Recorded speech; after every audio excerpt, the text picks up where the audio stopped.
একদিন একটা ঝকঝকে জঙ্গলে, যেখানে গাছগুলো এত লম্বা যে মনে হয় আকাশে মাথা ঠেকেছে, আর ফুলগুলো রংধনুর মতো ঝলমল করে, সেখানে বাস করত একটা ছোট্ট জাদুকরী পশু। এই পশুটার নাম ছিল ফি সোফিস। ফি সোফিস ছিল ছোট্ট পুটুলির মতো। তার গায়ে ছিল নীল আর সবুজ রঙের ঝকঝকে পালক, যেন তারা রোদে চকচক করে। তার বড় বড় গোল চোখ দুটো ছিল হলুদ, আর তার ছোট্ট লেজটা ফরফর করে নাচত যখন সে খুশি হতো। ফিসোফিসের জাদুকরী শক্তি ছিল, সে গাছের সাথে কথা বলতে পারত।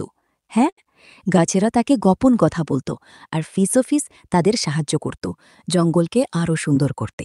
এক সকালে ফিসোফিস ঝপঝপ করে তার ছোট্ট পায়ে হাঁটছিল, আর গাছের পাতার সাথে হাসছিল। হঠাৎ ফিসোফিস, ও হে ফিসোফিস, একটা বড় গাছ কথা বলে উঠল। এই গাছটা ছিল জঙ্গলের সবচেয়ে পুরনো গাছ। তার নাম ছিল বুড়ো বট। পুরো বটের গায়ে ছিল খাইরি আর ধূসর রঙের ছাল, আর তার ডালগুলো এত লম্বা যে মাটি ছুঁয়ে ফেলত। জঙ্গলের গভীরে একটা সমস্যা হয়েছে, বুড়ো বট বলল। একটা জাদুকরী পাথর হারিয়ে গেছে। সেই পাথর ছাড়া জঙ্গলের ফুলগুলো আর ঝলমল করবে না। ফিসোফিসের চোখ বড় বড় হয়ে গেল। ওহো, আমি সেই পাথর খুঁজে আনব। সে লাফিয়ে উঠল। তখনই একটা ছোট্ট প্রজাপতি এসে তার পাশে ফরফর করে উড়তে লাগল। এই প্রজাপতির নাম ছিল চমকি। চমকি ডানা ছিল গোলাপি আর কমলা রঙের, আর তার ছোট্ট শুঁড় দিয়ে সে ফুলের গন্ধ শুঁকত। ফিসোফিস, আমি তোমার সাথে যাব। আমি জানি পাথরটা কোথায় হারিয়েছে, জঙ্গলের গভীর গুহায়। ফিসোফিস আর চমকি একসাথে জঙ্গলের গভীরে রওনা দিল। পথে তারা গাছের পাতার নিচে দিয়ে গেল, লম্বা ঘাসের মধ্যে দিয়ে লাফাল, আর ছোট্ট ঝর্ণার পাশে দিয়ে হাঁটল। হঠাৎ, কে ওখানে? একটা বড় ছায়া তাদের পথ আটকে দাঁড়ালা। এটা ছিল একটা মজার বড় ভাল্লুক। নাম তার গুঙ্গুম।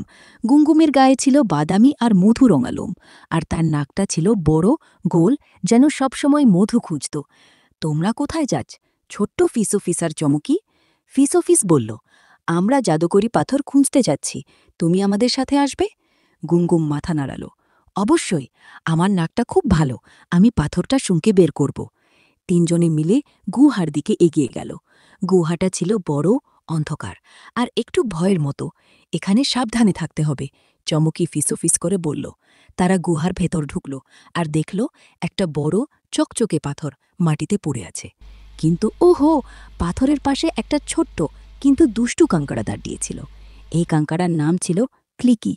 ক্লিকির গায়ে ছিল লাল আর কালো রঙের খোলস, আর তার ছোট্ট কাঁচিগুলো ক্লিক ক্লিক শব্দ করছিল। এই পাথর আমার, তোমরা নিতে পারবে না। ক্লিকি চিৎকার করল। ফিসোফিস ভাবল, আর তারপর বলল, ক্লিকি, এই পাথর জঙ্গলের সব ফুলকে ঝলমল করায়। তুমি যদি আমাদের পাথরটা দাও, আমরা তোমাকে জঙ্গলের সবচেয়ে সুন্দর ফুলের বাগানে নিয়ে যাব। ক্লিকি একটু ভাবল, তারপর তার কাঞ্চি নাড়িয়ে বলল, ঠিক আছে, আমি দেব, কিন্তু আমি ফুলের বাগানে যাব।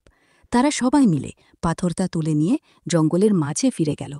ফিসোফিসে পাথরটা বুড়ো বটের কাছে নিয়ে গেল, আর বুড়ো বট, ধন্যবাদ ফিসোফিস, চমকি, গুঙ্গুম আর ক্লিকি, তোমরা জঙ্গল বাঁচিয়েছ।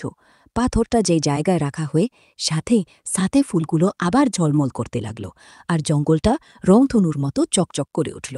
সবাই হাসলে, নাচলে, আর ক্লিকিকে নিয়ে গেল ফুলের বাগানে, যেখানে সে খুশিতে তার কাঞ্চি ক্লিক ক্লিক করতে লাগল।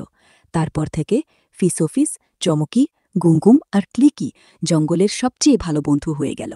তারা প্রতিদিন নতুন দুঃসাহসিক অভিযানে যাত, আর জঙ্গলকে আরও সুন্দর করে তুলত। আর এই হলো আমাদের জাদুকরী জঙ্গলের গল্প।